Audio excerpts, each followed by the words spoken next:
وفي يوم من الأيام كان في ولد صغير عايش في قرية فقيرة جدا. ولد بسيط اسمه سام، ما كانش عنده فلوس ولا مستقبل، لكن كان عنده قلب شجاع بيحلم يبقى أقوى مقاتل. سام كان بيتخانق من وهو صغير، وكان عنده دايما طاقة زيادة، بس أهل القرية ما كانوش شايفين غير إنه هو ولد شقي ومشاغب. وفي يوم عمل مشكلة كبيرة جدا مع شاب أكبر منه، وأهله خافوا عليه جدا لدرجة إنهم قرروا يبعدوا عن القرية علشان ما يدخلوش في مشاكل أكتر. ومن اللحظة دي تبدأ رحلته اللي غيرت حياته كلها. تابعوا معانا وهنشوف إيه اللي حصل مع سام. سان خرج من قريته، ما كانش معاه غير هدومه البسيطة، وحلمه إنه يبقى مقاتل حقيقي. راح يدور على معلم يعلمه فن القتال لحد ما وصل لمعسكر تدريب كبير مليان مقاتلين بيتدربوا على أسلوب القتال اسمه موريتان.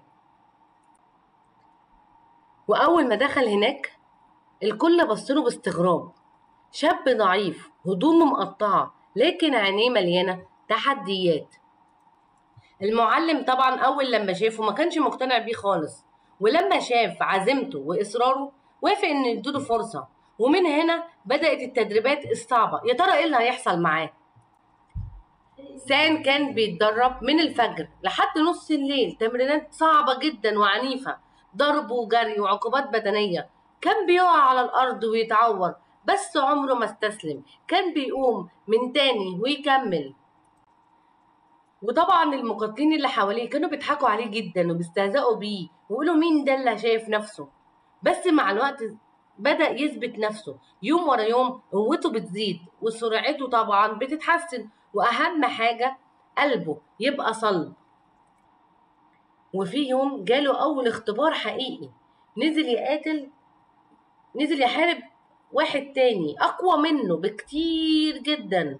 وناس متأكدين، كل اللي موجودين قدام الحلبة كانوا متأكدين إن هو هيخسر، بس سان دخل الحلبة وعينيه مليانة نار، ضرب وخصومة بكل قوته، لكن سان فضل واقف وفضل يقاتل لحد ما اتقلبت الموازين. وفي الآخر اللي حصل؟ فاز طبعا سان. الناس اتفاجئت جدا، ازاي الولد الضعيف ده يكسب؟ ومن اللحظة دي اتغيرت كل الأحوال، وبدأ سان اسمه يتعرف أكتر وأكتر. بس طريق المجد عمره ما بيكون سهل، كل ما بيحقق انتصار كان بيظهر ليه خصم أقوى منه ومعركة أصعب من اللي قبلها، بس ده كان سر قوته. كل هزيمة كان يتعلم منها، وكل ضربة كانت بتقويه أكتر منه. سان ما كانش بيقاتل علشان خاطر فلوس او شهرة او الكلام ده كله، لا طبعا، كان بيقاتل علشان خاطر يثبت لنفسه ان هو يقدر، علشان يرفع اسم قريته، علشان يحول الحلم حقيقة. المعلم بتاعه طبعا بدأ يشوفه بطل حقيقي، شاف في عينه نفس الروح اللي بتصنع الاساطير، فقرر يديله تدريبات خاصة اصعب من اي حد تاني. يا ترى هيعمل معاه ايه؟ المشهد هنا في النص بيبين سان جسمه مليان جروح وكدمات وتعب وجوع، بس كل مرة بيقف فيها قدام المراية بيقول لنفسه أنا مش هرجع ضعيف تاني.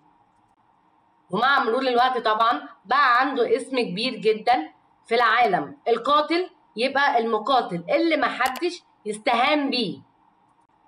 وفي المعركة الأخيرة بيواجه خصم مرعب جدا وضخم جدا، مقاتل في المنطقة الجمهورية كلها ومتحمس. الكل شايف ان سان ملوش فرصة تاني. يا ترى ايه اللي هيحصل في المباراة دي؟ وهنا طبعا اول ما الرحلة بتبتدي الجرس بيرن والمباراة بتبدأ. الضرب نزل عليه من كل ناحية، لان طبعا هو واقف قدام خصم مش سهل، بس عينيه ما بتهزرش، كل لحظة بيفتكر رحلته من الفقر والألم والتدريبات والإصرار، ده يخليه يكمل.